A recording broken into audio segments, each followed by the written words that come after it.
Mr. Deputy Speaker, I speak to you tonight as the Trade Rapporteur for the Council of Europe. And such, I want to see democracy, the rule of law, human rights and environmental sustainability embedded in all our trade deals. We stand here tonight semi-detached from our closest and biggest marketplace, the single market, and our closest friends. And over there, when they're looking at deals, they're scrutinising and approving the negotiating mandate. They're looking at the negotiations. They're approving individual deals before they're ratified.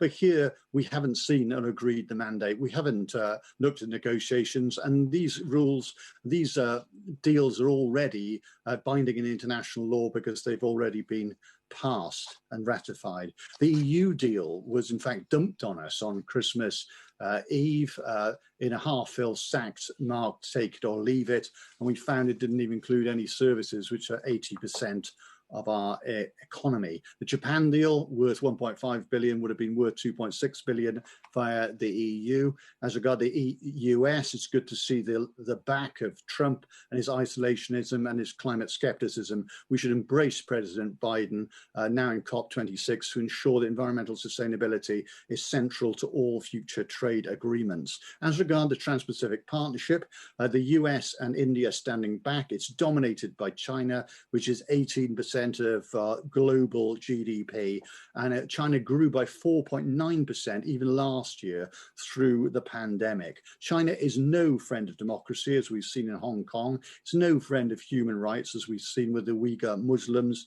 And so we've ended up moving from being a rule maker in the EU, beyond the environment and financial rules, to a rule taker from someone who doesn't share our values. And that's why, if we do embrace the Trans-Pacific Partnership, we need to ensure the UN human rights agreements are in them. And like New Zealand, that we are one step removed and we do not agree ISDS, investor-state dispute settlements. Otherwise, those people from China who are building our power stations, nuclear power stations of the future, our HS2, providing for 5G, will end up being able to hit us, as we've seen in other examples, like Vattenfall in Germany, the nuclear provider.